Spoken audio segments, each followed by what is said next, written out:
Assalamualaikum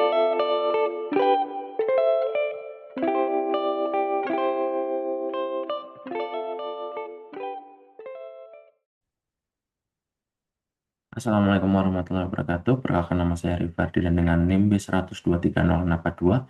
Di sini saya akan mempresentasikan hasil dari perhitungan portofolio final dalam analisis investasi. Nah, yang pertama adalah saham yang saya gunakan. Di sini saya menggunakan 3 saham, yaitu yang pertama adalah saham Samudra dengan alokasi 5%, yang kedua adalah saham WH dengan alokasi 46%, dan yang ketiga adalah saham BBCA dengan alokasi 48%.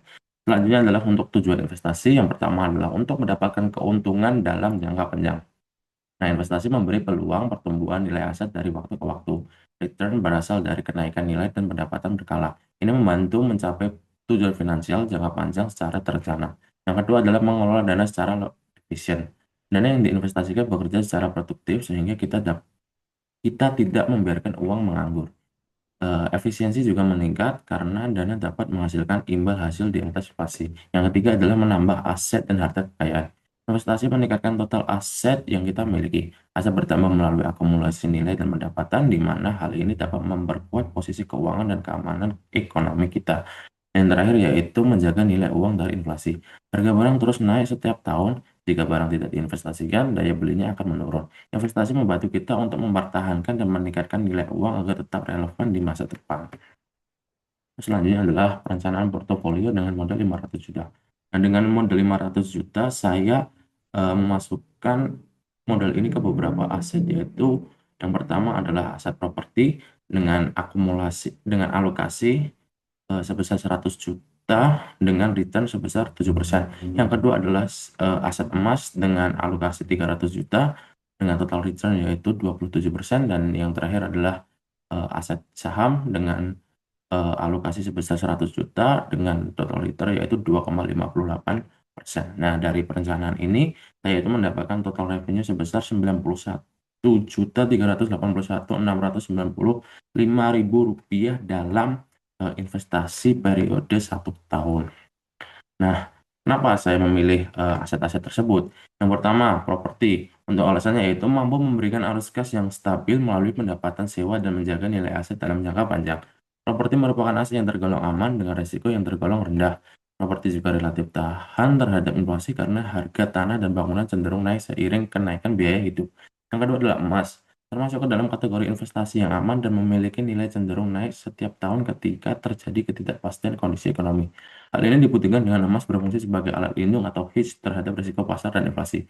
Ketika pasar saham turun atau terjadi ketidakpastian ekonomi, harga emas cenderung stabil atau bahkan naik. Ini dapat membantu menahan kerugian dari aset lain. Dan yang ketiga adalah saham, menawarkan potensi pertumbuhan nilai paling tinggi dalam jangka panjang. Saham memungkinkan memperoleh keuntungan dari kenaikan harga dan pembagian dividen perusahaan. Pasar saham juga bersifat liquid sehingga dapat masuk dan keluar dengan cepat sesuai strategi, dan kinerja saham dapat dianalisa secara objektif melalui laporan keuangan dan data publik. Hal ini menjadikan saham sebagai aset yang cocok bagi orang yang ingin meningkatkan kekayaan secara bertahap dengan resiko yang terukur. Nah, kenapa saya tidak memilih aset deposito? Karena deposito kurang relevan untuk investasi di mana return yang dihasilkan relatif rendah dan sering berada di bawah tingkat inflasi sehingga nilai real dana tidak bertambah. Instrumen ini lebih cocok untuk penyimpanan dana jangka panjang, bukan untuk tujuan peningkatan aset. Jadi seperti itu. Selanjutnya adalah profil resiko. Nah, dari perencanaan yang saya analisis tadi, itu menghasilkan profil resiko moderat, di mana portofolio tidak konservatif karena tetap mengejar pertumbuhan melalui saham dan emas.